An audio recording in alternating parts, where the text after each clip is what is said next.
2 Samuel அதிகாரம் 4. Abner எப்ரோனிலே செத்துப்போனதை சவுலின் குமாரன் கேட்டபோது அவன் கைகள் திடனற்று போயிற்று. இஸ்ரவேலரெல்லாரும் கலங்கினார்கள். சவுலின் குமாரனுக்கு படைத்தலைவரான 2 பேர் இருந்தார்கள். ஒருவனுக்கு பேர் பானா, மற்றவனுக்கு பேர் ரேகாப். அவர்கள் பென்யமின் புத்திரரில் பேரோத்தியனாகிய ரிம்மோனின் குமாரர்கள். போரோத்தும் பென்யமீனுக்கு அடுத்ததாய் எண்ணப்பட்டது. பேரோத்தியர் கித்தாயிமுக்கு ஓடிப்போய் இந்நாள் வரைக்கும் அங்கே சஞ்சரிக்கிறார்கள். சவுலின் குமாரன் யோனத்தானுக்கு 2 காலும் முடமான ஒரு குமாரன் இருந்தான். சவுலும் யோனத்தானும் மடிந்த செய்தி இஸ்ரேலிலிருந்து வருகிறபோது அவன் 5 வயதுள்ளவனாயிருந்தான்.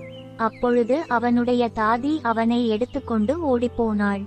அவள் ஓடிப்போகிற அவசரத்தில் அவன் விழுந்து முடவனானான். அவனுக்கு மேலிபோசேத் என்று பேர்.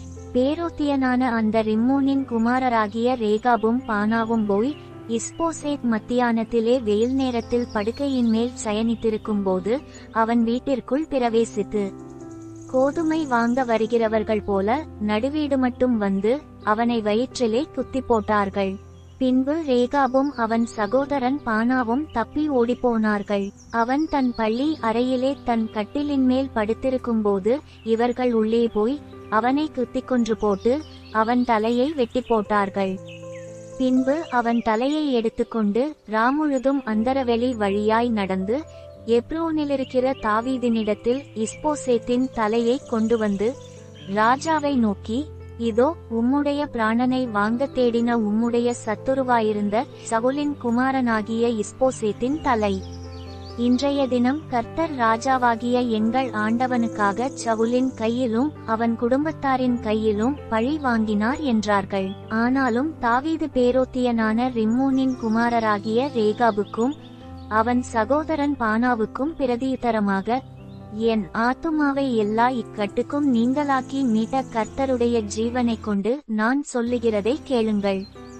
இதோ ஒருவன் எனக்கு நற்செய்தி கொண்டு வருகிறவன் என்று எண்ணி சவுல் செத்துப்போனான் என்று எனக்கு அறிவித்து தனக்கு வெகுமானம் கிடைக்கும் என்று நினைத்தபோது அவனை நான் பிடித்து சிக்லாகிலே கொன்று போட்டேனே.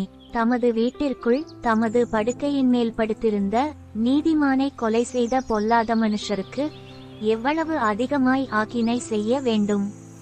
இப்போதும் நான் அவருடைய இரத்தப்பழியை உங்கள் கைகளில் வாங்கி உங்களை பூமியிலிருந்து அழித்து போடாதிருப்பேனோ என்று சொல்லி அவர்களை கொன்று போடவும் அவர்கள் கைகளையும் கால்களையும் தரித்து எப்ரோனிலிருக்கிற குளத்தண்டையிலே தூக்கி போடவும் தன் சேவகருக்கு கட்டளையிட்டான்.